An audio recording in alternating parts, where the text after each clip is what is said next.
Good evening. Talk about the New Jerusalem, but first, I just want to say something. John, good to see you, brother.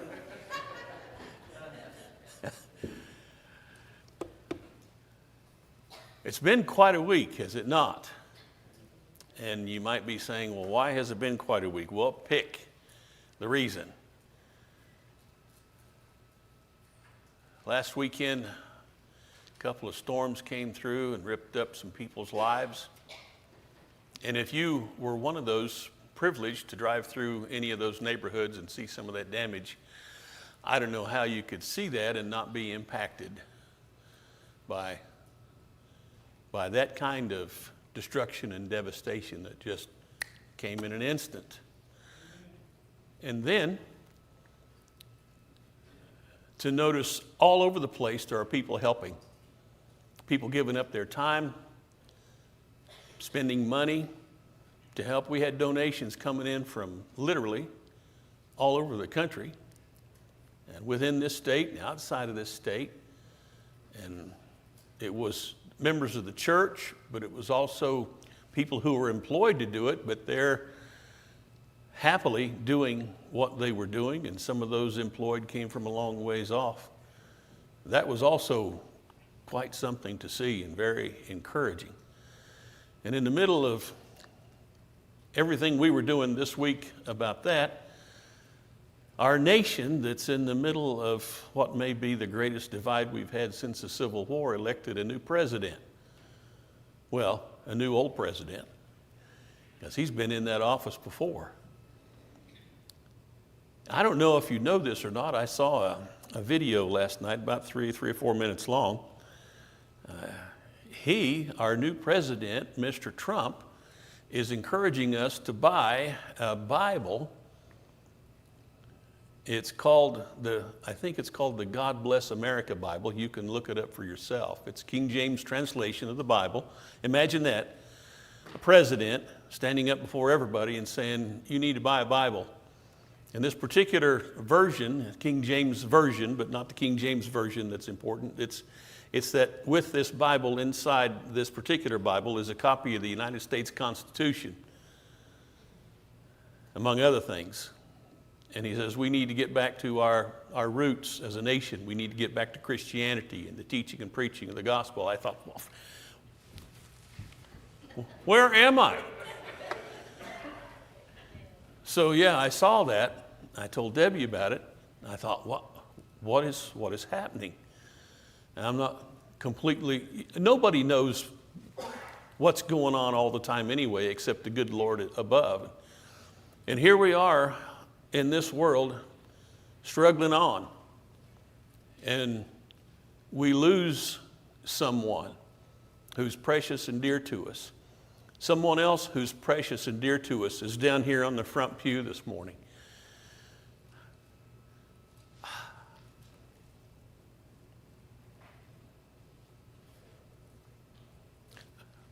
I'm glad it says in the scriptures that Jesus wept. So when I do, I don't feel bad about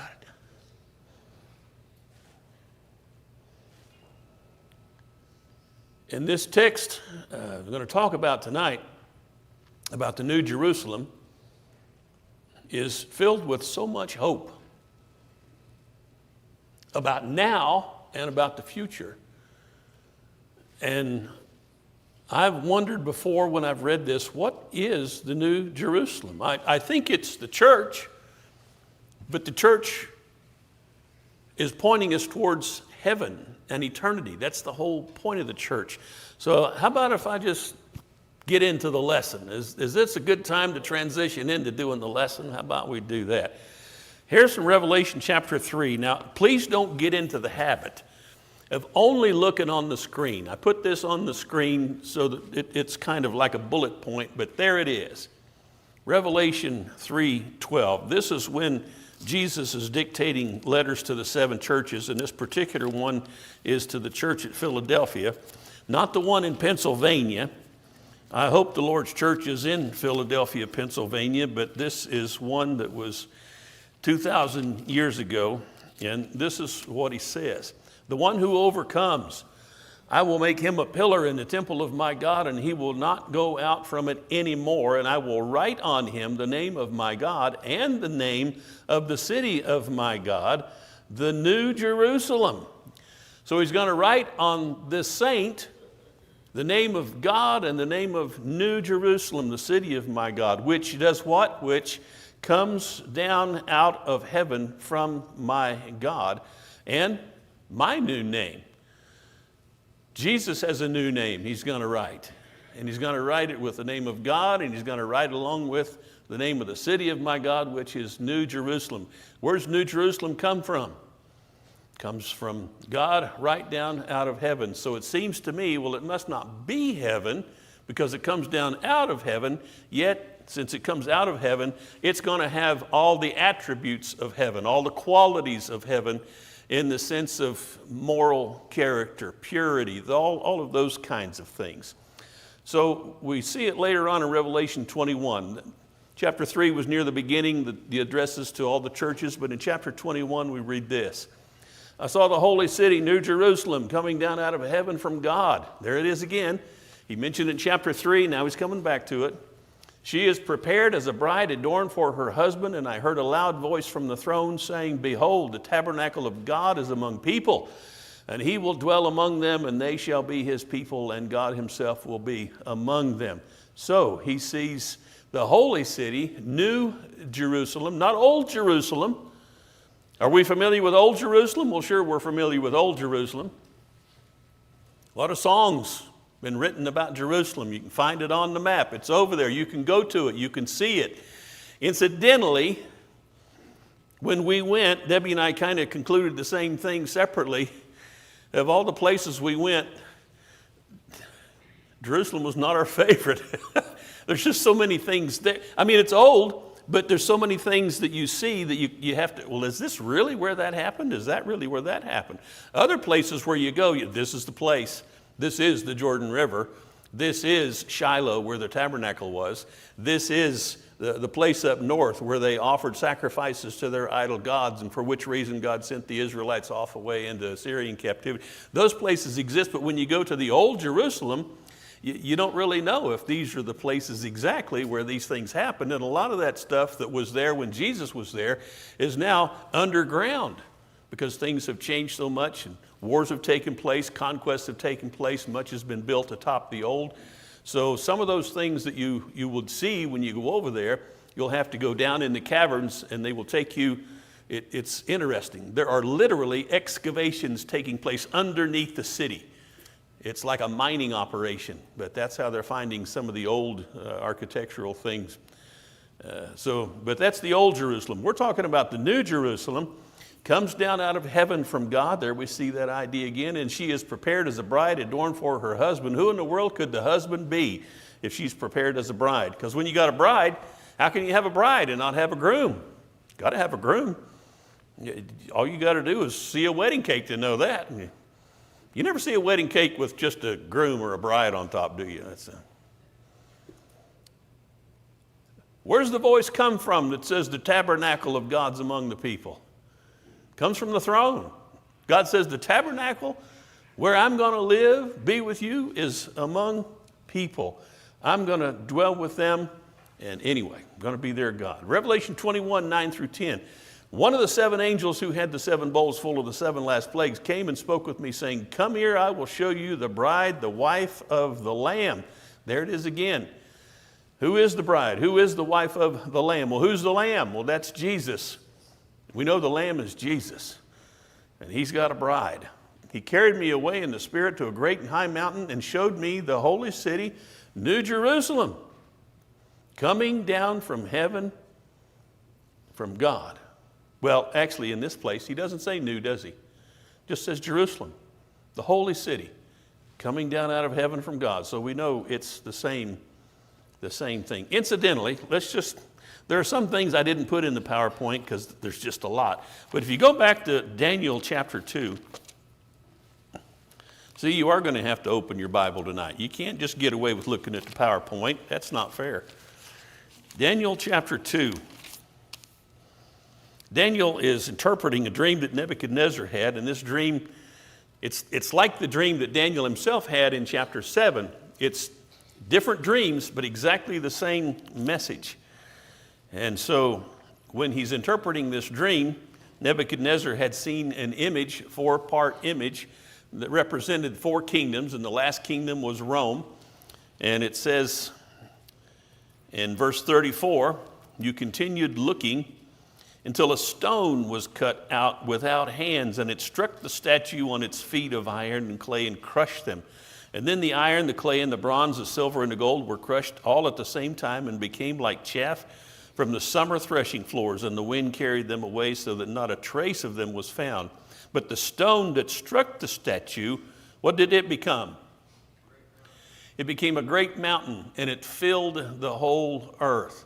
Now, I can't say for certain that this mountain is connected to the mountain we're reading about here in Revelation, because John says this angel carried him away where? To a great mountain, and showed him the holy city, New Jerusalem, coming out of heaven from God, or the holy city, Jerusalem, coming down out of heaven from God. But there seems to be a connection there, if you will. Now, John chapter 3, this is John the Baptist. It's John's gospel, but John's writing about John the Baptist, and John replied, a person can receive not even one thing unless it has been given to him from heaven. You yourselves are my witnesses that I said, I am not the Christ, but I have been sent ahead of him.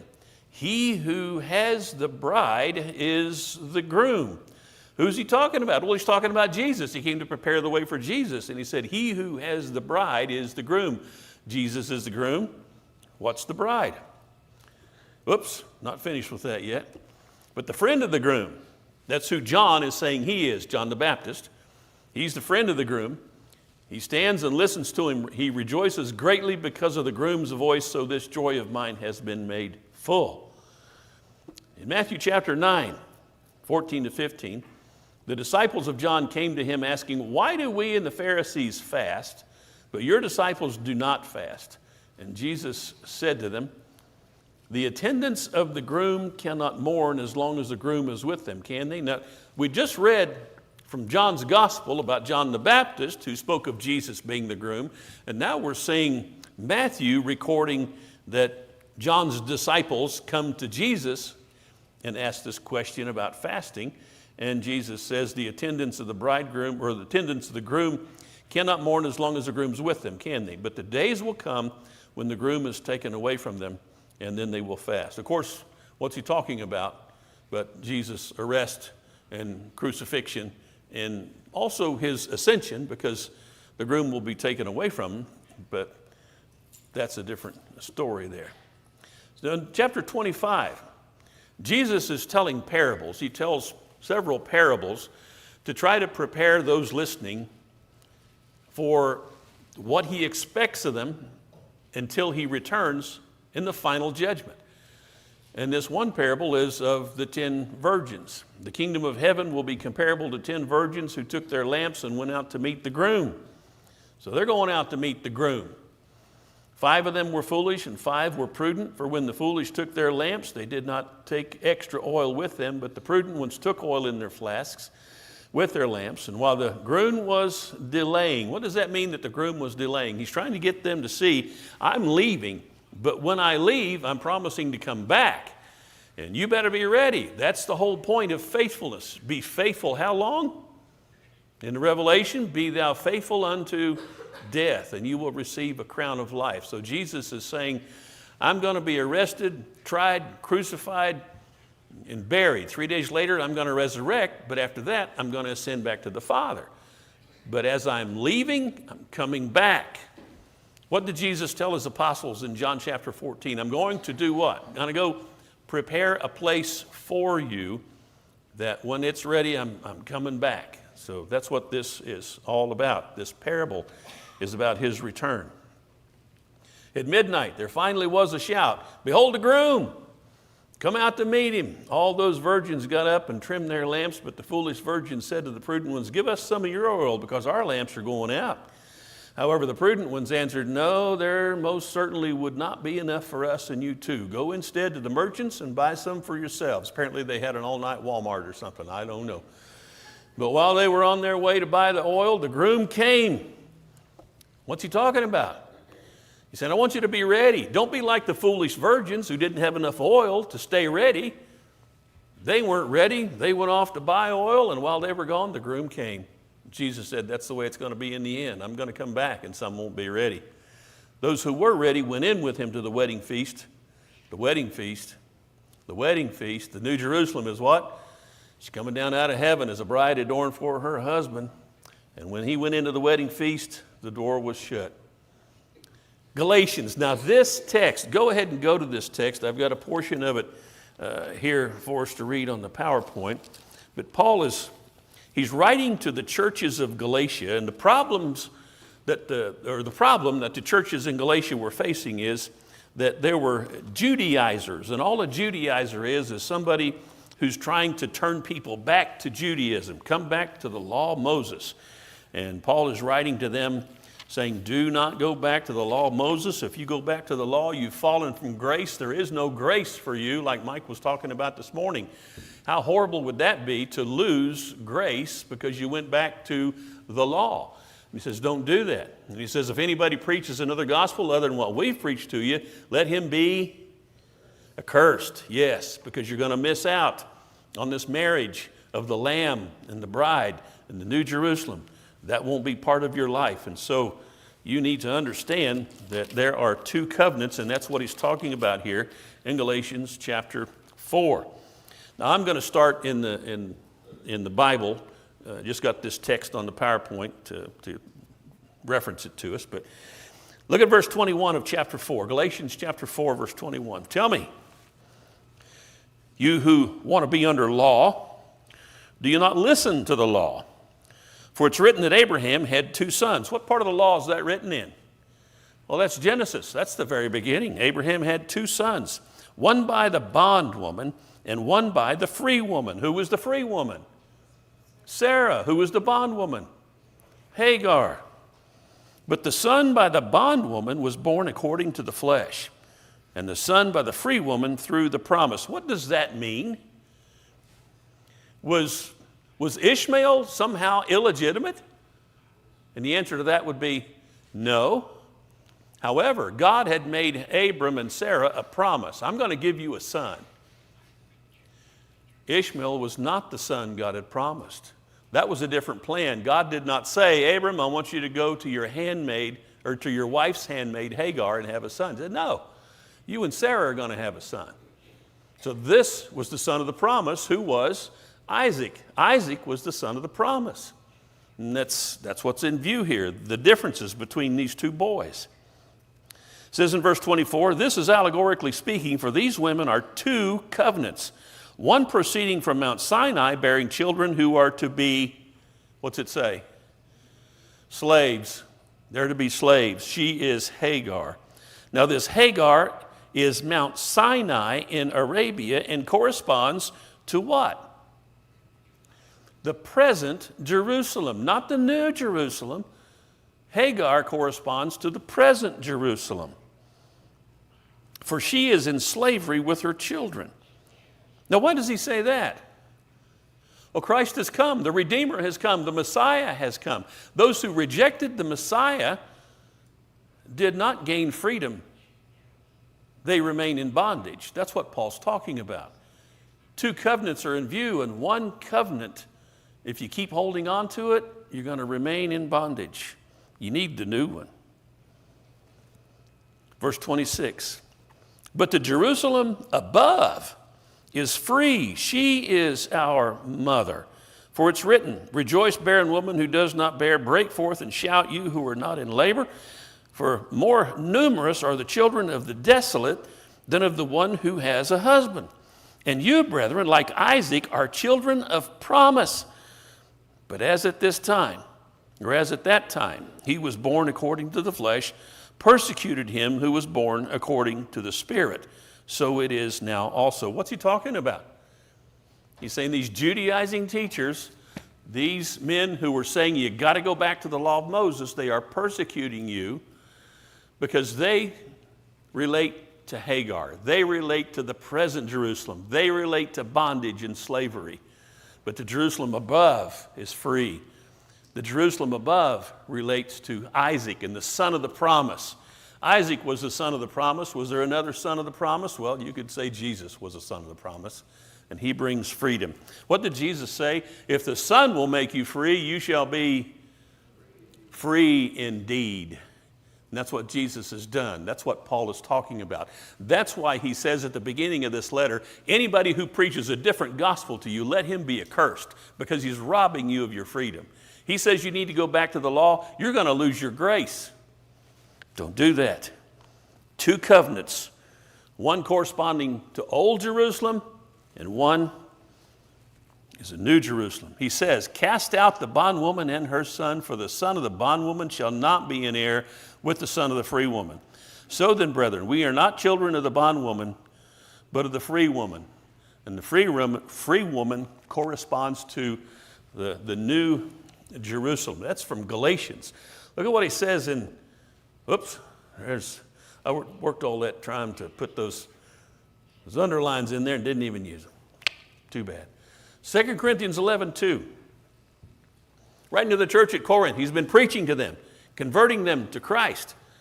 I'm jealous for you with a godly jealousy, for I betrothed you to one husband, so that to Christ I might present you as a pure virgin. How much more clear could it be that the relationship of the church and Jesus is in view here? That's what Paul is writing about. Now, there's another text, it's a long one, it's from Ephesians chapter 5, but he does essentially the same thing here. He likens the relationship of Christ and the church to a husband and wife, or a groom and a bride.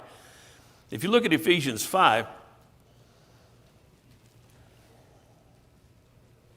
I usually start in verse 21 where it says, be subject to one another in the fear of Christ. I always start there because I think that's important, that we learn to be in subjection to one another. In other words, if you have needs that I can fulfill, I need to submit myself to trying to fulfill your needs. That's how we subject ourselves to one another. We don't say, oh, you're in charge of me. That's not being in subjection. That's not the point. It's thinking and caring enough about one another that we will sacrifice for the other's good. That's what that's all about. And then he says in verse 22, wives, to your own husbands, be subject to your own husbands, as to the Lord. For the husband's the head of the wife, as Christ also is the head of the church, he himself being the Savior of the body. And then he says in verse 25, husbands, love your wives. How? Just as Christ loved the church and gave himself up for her. So he's talking about this relationship in marriage, but look what he says when he gets down to verse 32.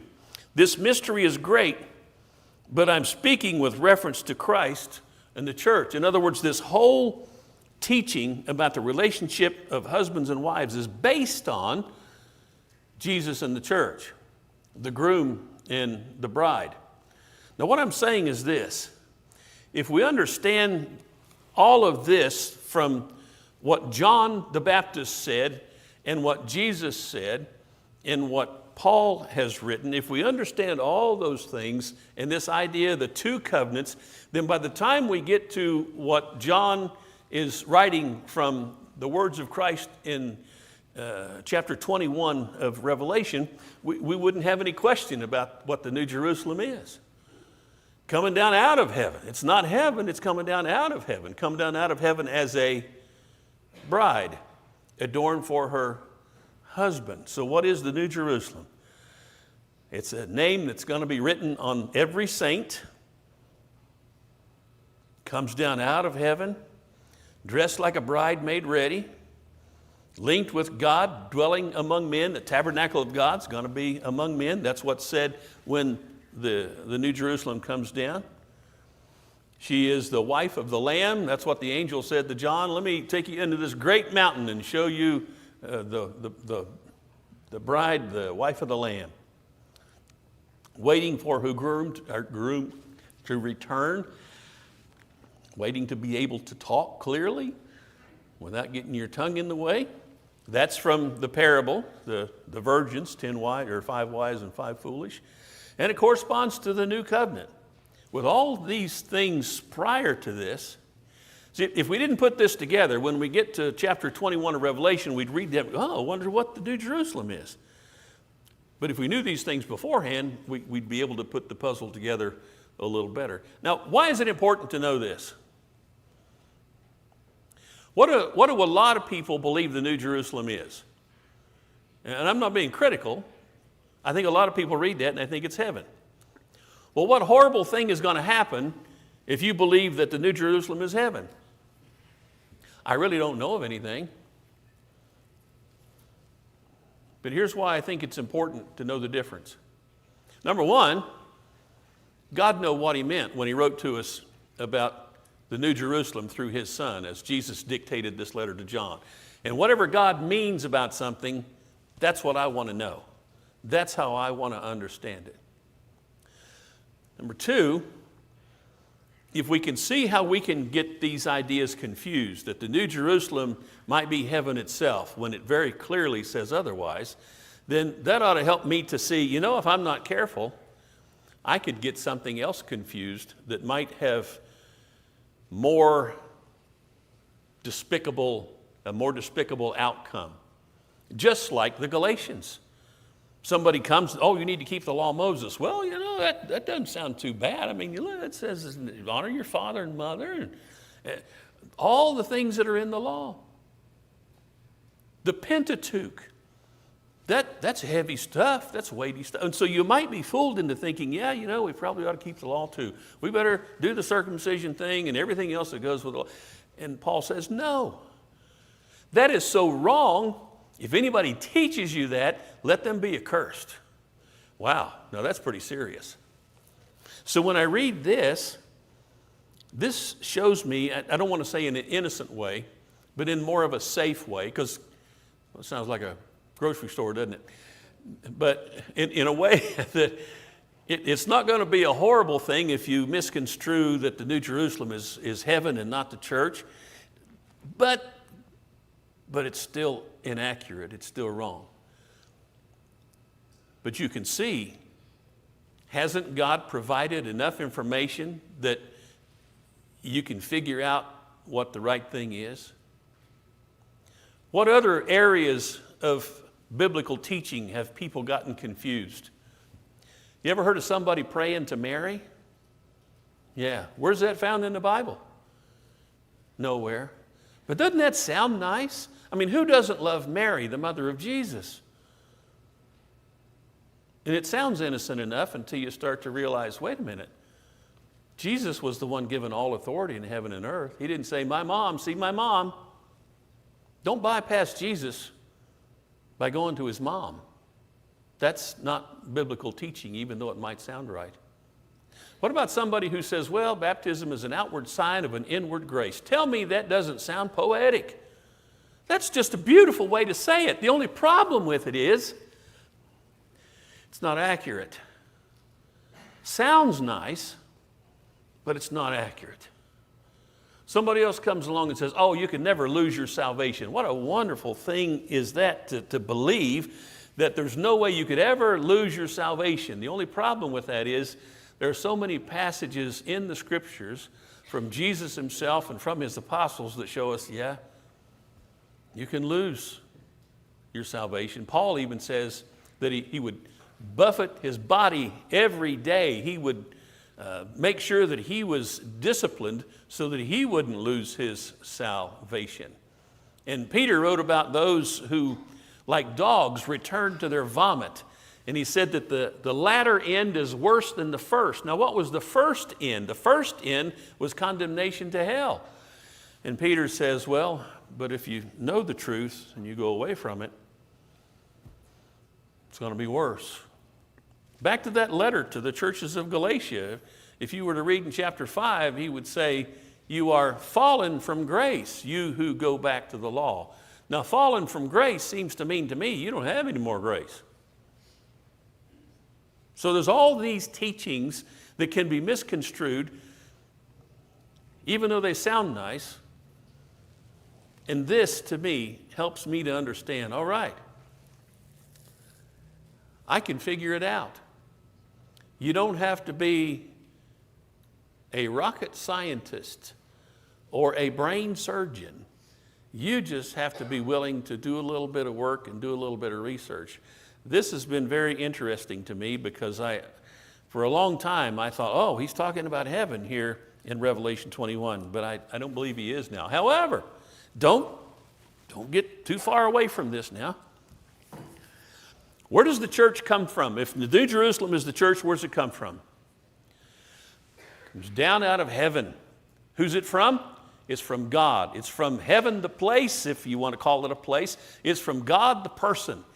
So it stands to reason that whatever you read about the New Jerusalem, it's going to have heavenly attributes. And doesn't the church have heavenly attributes? And I know what he says. He says in one place, God's going to wipe away every tear from their eye, which tells me, well, there must be some tears. But what a comforting thing to have God come to you and wipe your tears away. It says also in chapter 21, there won't be any more death. How do we explain that in light of Randall's passing? Well, go back to John 11 and think about what he says there. This is the same Jesus in John 11 that's dictating this revelation to John the Apostle. So we're reading what John the Apostle wrote about Jesus raising Lazarus from the dead. Look at verse 25 of chapter 11. Remember, Jesus hasn't raised Lazarus at this point. He's just in Bethany and he's talking to Mary and Martha and he's about to raise Lazarus, but Martha's got an issue with him.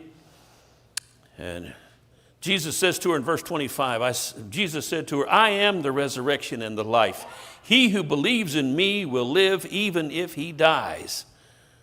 And everyone who lives and believes in me will, what's it say? Never die.